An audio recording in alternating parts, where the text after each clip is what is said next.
চৰকাৰখনে এতিয়া মূল যিবিলাক সমস্যা সেই সমস্যাৰ পৰা মনবিলাক আঁতৰাই ৰাখিছে আৰু বিশেষকৈ আমাৰ মাটিবিলাক আদানী আম্বানীক দি দুখীয়া মানুহক উচ্ছেদ কৰিব বিচাৰিছে। এই ক্ষেত্ৰত এতিয়া 102টা জিকিলে, গতিকে গোটেই সংখ্যা বাঢ়ি গ'ল। গতিকে ৰাইজৰ লগত কি কমিটমেণ্ট দিছিল সেই কমিটমেণ্টবিলাকো নাইকিয়া হ'ল। খিলঞ্জীয়া বুলি কোৱা বহুত মানুহে ৰাজপথত নামিবলগীয়া হৈছে, মাটি তেওঁলোকৰ দখল কৰিব বিচাৰিছে। গতিকে আজি মই স্থানীয় সাংসদ হিচাপে ইয়ালৈ আহিছোঁ। ইয়ালৈ আহি তেওঁলোকৰ লগত কথা পাতিছোঁ।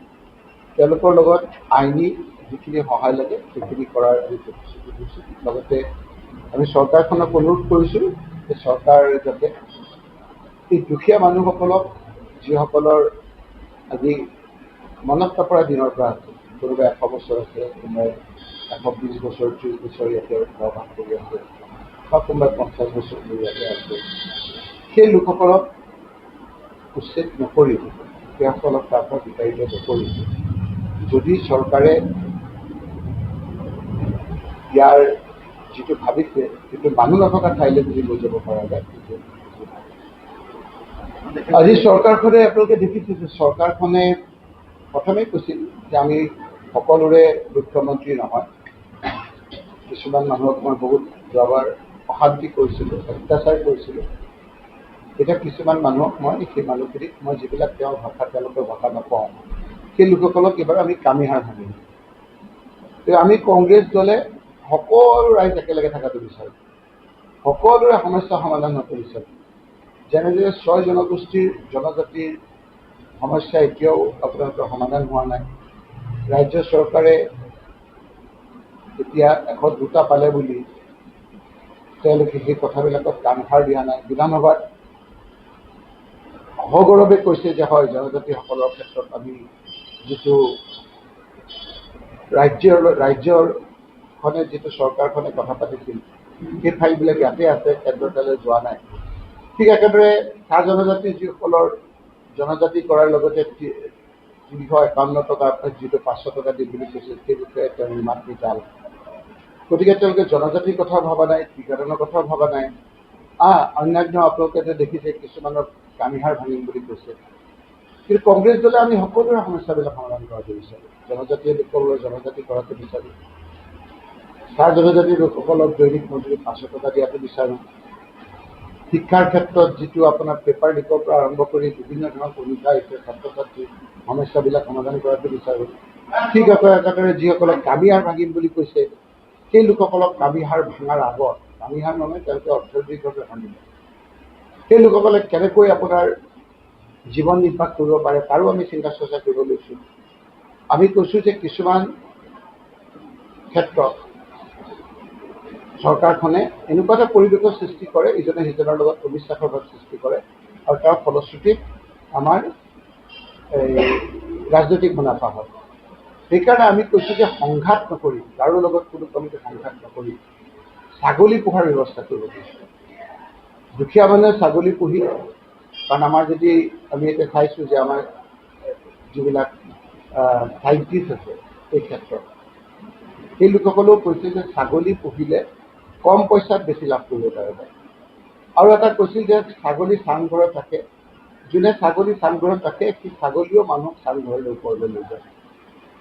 গতিকে সেই কথাবিলাক আগত ৰাখি মানুহক কেনেকৈ বৈজ্ঞানিক পদ্ধতিৰে ছাগলী পুহিব পাৰি, কেনেকৈ বেছি লাভ কৰিব পাৰি, সেই বিষয়ে ট্ৰেনিং দিয়াৰ কাৰণেও আমি সমষ্টিয়ে চিন্তা কৰিছোঁ, যাতে এই কথাবিলাক দেখি কম পইচাত, এতিয়া 4,000 টকাৰ এটা ছাগলী কিনি যদি থৈ দিয়ে, তেতিয়াহ'লে তেওঁ ভালকৈ পোহপাল কৰিলে এবছৰত 2বাৰকৈ পোৱালি দিয়ে। গতিকে অন্য এটা দিশতো আমাৰ পৰিৱেশটো বিনষ্ট নহ'ব, আৰু তেওঁ নিজেই বছৰেকত অলপ হ'লেও লাভান্বিত হ'ব। যিসকলে একদম এফৰ্ড কৰিব নোৱাৰে, যিসকলে এফৰ্ড কৰিব পাৰে তেওঁলোকেতো ছাগলী পুহি বিভিন্ন ধৰণৰে আপোনাৰ লাভ হয়।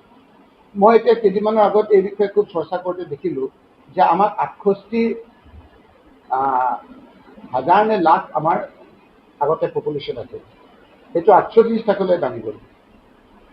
বাকীখিনি কোনে পূৰা কৰিলে? ৰাজস্থানৰ পৰা অহা ছাগলী। আপোনালোকে চাওক, ৰাজস্থান আমি সাধাৰণতে জানো যে তেওঁলোক নিৰামিষভোজী, ষ্টেটখনেই হ'ল আপোনাৰ ভেজিটেৰিয়ান, তেওঁলোকে ইয়াত ছাগলী পঠিয়াই থাকে। মাৰ্কেটটো হ'ল আমাৰ নৰ্থ ইষ্ট আৰু অসম। আমাৰ ইয়াৰ যিটো গেপ, লাখ লাখ যিটো ছাগলী কমি গৈছে, সেইটো কোনে পূৰা কৰিব? সেই বিষয়ে আজি আমি কেৱল এইবিলাক ৰাজনীতি কৰি থকাতকৈ এই মানুহসকলৰ যিসকলৰ বিভিন্ন ক্ষেত্ৰত আৰ্থিকভাৱে আপোনাৰ জুৰুলা হৈছে, সেই লোকসকলক ছাইড বাই ছাইড বাকীবিলাক আপোনাৰ খেতি বাতিৰ লগতে ছাগলী পোহাৰ ব্যৱস্থা কৰিব পাৰে নেকি, সেইটো এটা চাইছোঁ। লগতে আমি দেখিছোঁ যে আমাৰ ল'ৰা ছোৱালীবিলাক 8, 9, 10 ল'ৰা ছোৱালীবিলাকৰ পঢ়া শুনাটো হয়েই, কিন্তু আজিকালি দেখিছোঁ বহুত মটিভেশ্যন আপোনাৰ স্পীকাৰ আছে, মটিভেট কৰে মানৱ হ'বৰ কাৰণে, মানুহ হ'বৰ কাৰণে। সেই ক্ষেত্ৰতো আমাৰ বিধায়কসকলৰ এটা দায়িত্ব আছে বুলি আমি ভাবোঁ, MP সকলৰ দায়িত্ব আছে বুলি ভাবোঁ। আজি আমাৰ বিধায়কসকলৰ লগত চবু মিটিং কৰি তেওঁলোকে কৈছে, হয় আমিও আমাৰ সমষ্টিত এই লোকসকলক, আমাৰ ল'ৰা ছোৱালীসকলৰ প্ৰতি আমাৰ দায়িত্ব আছে। ড্ৰাগছৰ পৰা আদি কৰি বিভিন্ন ক্ষেত্ৰত আজি আমাৰ কেনেকৈ সমাজখন ভাগ ভাগ হোৱাৰ ক্ষেত্ৰত ৰখাব পাৰি, সেইবিলাক ক্ষেত্ৰত মটিভেশ্যনৰ প্ৰয়োজন আছে। ভাল স্পীকাৰ মাতি আনি যিসকলে ভাল ভাল কথা কয়, পজিটিভ কথা কয়, যোগাত্মক কথা কয়, সেই লোকসকলক মাতি আনিও আমি সমষ্টিত গোটেইখিনিকে নোৱাৰিলেও অলপ অলপকৈ আমি ট্ৰেইনিং দি প্ৰকৃত মানুহ গঢ়াৰ কাৰণে আমি চেষ্টা কৰিব পাৰিছোঁ। গতিকে আমি পজিটিভ দিশত উপযুক্তভাৱে আমাৰ মানুহখিনিক যাতে আগবঢ়াই লৈ যাব পৰা যায়। বিশেষকৈ এতিয়া আপোনাৰ বহু ক্ষেত্ৰত দেখা যায় যে ইনকাম মানুহৰ পঢ়া শুনা, বহুতে আপোনাৰ পঢ়ি শুনিও ভাল ৰিজাল্ট কৰিব নোৱাৰে। আপোনাৰ পৃথিৱীত বহুত আপোনাৰ ডাঙৰ ডাঙৰ ফুটা লোক আছে, একাডেমিক কেৰিয়াৰ ইমান ভাল নহয়। ষ্টিভ জবছ, যিটো আমাৰ এতিয়া ধনী ধনী মানুহে আপোনাৰ এপলটো ব্যৱহাৰ কৰে, আইফোন, সেইটো ষ্টিভ জবছে কৰিছিল, কিন্তু ষ্টিভ জবছে কলেজটো পাৰ হ'ব পৰা নাই, কলেজ ড্ৰপ আউট হৈছিল, সেইবিলাক পঢ়া শুনা নোৱাৰিলে। কিন্তু তেওঁ যেতিয়া তাৰ পৰা ওলাই আহিল, এটা গাৰাজতেই এনেধৰণৰ কাম কৰি আজি ষ্টিভ জবছৰ আপোনাৰ আইফোন সকলোৱে ব্যৱহাৰ কৰে। বিল গেটছ, তেওঁ কলেজ ড্ৰপ আউট, তেওঁ কলেজ পাৰ কৰিব পৰা নাছিল, পাছ কৰিব পাৰে, কিন্তু তেওঁ তাত কম্পিউটাৰ যিসকলে তেওঁ পঢ়িছিল, কম্পিউটাৰ নোৱাৰিলে, যিকেইটা বেছি পাৰিছিল তেওঁ কোম্পানীত এতিয়া কাম কৰে।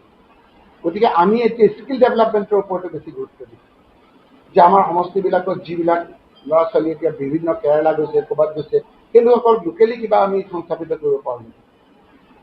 কিছুমানে পঢ়া শুনা কৰিছে, সমানে পঢ়ে কিন্তু ভাল ৰিজাল্ট কৰিব নোৱাৰে, সেইসকলক বিচাৰি উলিয়াই ক'ৰবাত ড্ৰাইভাৰ কৰিব পাৰি নেকি, ড্ৰাইভিং শিকাম, আৰু ইলেক্ট্ৰিচিয়ান হয় নেকি, ইলেক্ট্ৰিচিয়ান শিকিলে আজিকালি কিমান ইলেক্ট্ৰিকেল কাম জনা ল'ৰা কম। এই লোকসকলক দোকান এখন খুলিও তেওঁলোকে থিতাপি ল'ব পৰা যায়। কোনোবাই কম্পিউটাৰৰ দিশত কম্পিউটাৰ শিকিলে, তেনেকৈ ITI ট্ৰেড প্ৰায় 100তকৈ বেছি আমি ট্ৰেড, একটা এনেইতো বেছি সচৰাচৰ ব্যৱহাৰ হোৱা 100তকৈ বেছি ট্ৰেডত ট্ৰেনিং দিব পৰা যায় নেকি, পৰৱৰ্তী সময়ত আমি সেইবিলাক কথা পাতিছোঁ। হয়তো আজিৰ এই আকৌ আপোনাৰ কি ভাৱত লয়, তাত যিখিনি কৰিছে সেইখিনি ঢুকি নোপোৱা দিনৰ পৰা আছে। কোঅপাৰেটিভৰ মাজতে আকৌ আমাৰ কিছুমান আমাৰ ইয়াৰ এতিয়া ক'বলৈ মইতো কৈ এজন বিষয়া আছে, যিজন মানে এক্সপাৰ্ট পোষ্টেডৰ, তেওঁ ইয়াৰ পৰা গুচি গৈছিল বহুত দিন থকাৰ পিছত, 3 বছৰ থকাৰ পিছত, আকৌ তেওঁক লৈ আহিছে। অনলি এক্সপাৰ্ট হ'ল এই চিণ্ডিকেট, আমাৰ এইবিলাক কি যে সোণাহাট নেকি, সোণাহাট লক্ষীবাৰী, সেইখিনি আমাৰ কেনেকৈ এই আপোনাৰ অবৈধ বস্তুবিলাক গৈ থাকে, সেইটো এক্সপাৰ্ট। আৰু এটা হ'ল মানুহক কেনেকৈ ঘৰ ভাঙি অত্যাচাৰ কৰি উচ্ছেদ কৰিব পাৰে, সেইটো এক্সপাৰ্ট। ইলেকশ্যনৰ সময়ত তেওঁ গুচি গ'ল, আকৌ তেওঁক লৈ আহিল উচ্ছেদ কৰিব পাৰে। লিগেল আপোনাৰ কাগজ আছে, তেওঁলোকৰ চৰকাৰৰ কোৰ্টৰ পৰা অৰ্ডাৰ আছে। এই লোকসকলক আপোনাৰ কথা নাই বতৰা নাই নটিচ কৰিছে, নটিচ কৰি পেলাই যেতিয়া নোৱাৰিছে, তেওঁ মাতি দি পেলাই আপোনাৰ দাবী ধমকি দিছে বিভিন্ন প্ৰকাৰে। এই বিষয়াৰ ওপৰত আকৌ কোৰ্টত ইণ্ডিভিজুৱেলি আপোনাৰ কণ্টেম্প অফ কোৰ্টৰ নটিচো জাৰি হৈছে। কিয় আজি ক্ষমতাৰ বলত যিসকলৰ ছত্ৰছায়াত আছে তেওঁলোকে বলীয়া হৈ গৈছে, কিন্তু এইবিলাকতো বিচাৰ হ'ব। আজি পৃথিৱীত দেখক যে যিমান অত্যাচাৰী আপোনাৰ লোক আছে সকলোৰে বিচাৰ হয়। গতিকে আমি সেইকাৰণে আমি আজি ইয়াত কথাবিলাক পাতিছোঁ। আমি চৰকাৰক অনুৰোধ কৰিম, এতিয়া কিছুদিন চৰকাৰে অকণমান আপোনাৰ এই বাই ইলেকশ্যনটো নোহোৱালৈকে অকণমান আপোনাৰ ৰুলটো বেলেগ হ'ব, আকৌ বাই ইলেকশ্যনৰ পিছত তেওঁলোকৰ অৰিজিনেল যিটো ৰূপ সেইটো দেখা পোৱা যাব। দাবী আছিল যে গৌৰীপুৰৰ পৰা যিটো বিলাসীপাৰালৈকে যিটো ৰেলপথ, এই ৰেলপথেৰে পেচেঞ্জাৰ ৰেল চলাচল কৰাব লাগে। আপুনি পাৰ্লিয়ামেণ্টটো আহিছে, মই ইয়াৰ আগতো কুৱেশ্যন দিছিলোঁ, মই আপোনাক দেখাম। আজি এইমাত্ৰ আমি দেখিছিলোঁ মই পাৰ্লিয়ামেণ্টত এই কথাখিনি বিভিন্ন ডিভাইচ আছে আপোনাৰ কুৱেশ্যন আছে, কুৱেশ্যনত আকৌ আমাৰ দিলে হয় ৰিটেন, নহয় মৌখিক আহিব পাৰে। 377 বুলি এটা ডিভাইচ আছে, তাতো মই এইটো বিষয়ে উপস্থাপন কৰিছিলোঁ। আজি মই আপোনালোকক দেখাম 0 আৱাৰ আছে যে এইকেইটা দিনৰ ভিতৰত আমি জিঅ'গ্ৰাফিকেন্দ্ৰিকে হওক, অসম ভিত্তিতে হওক, যিমান কুৱেশ্যন আৰু মই উত্তৰবিলাক পাইছোঁ, বহুতে পাইছেনে নাই মোৰ সন্দেহ। মই আপোনালোকক সেই কথাবিলাক ক'ম। আপোনালোকে কোৱা কথাটো এইবাৰো মই বিভিন্ন ডিভাইচত সংসদত উপস্থাপন কৰিবলৈ চেষ্টা কৰিম। যিকোনো খবৰৰ বাবে যোগাযোগ কৰক আমাৰ এই নম্বৰত 9181 307 221।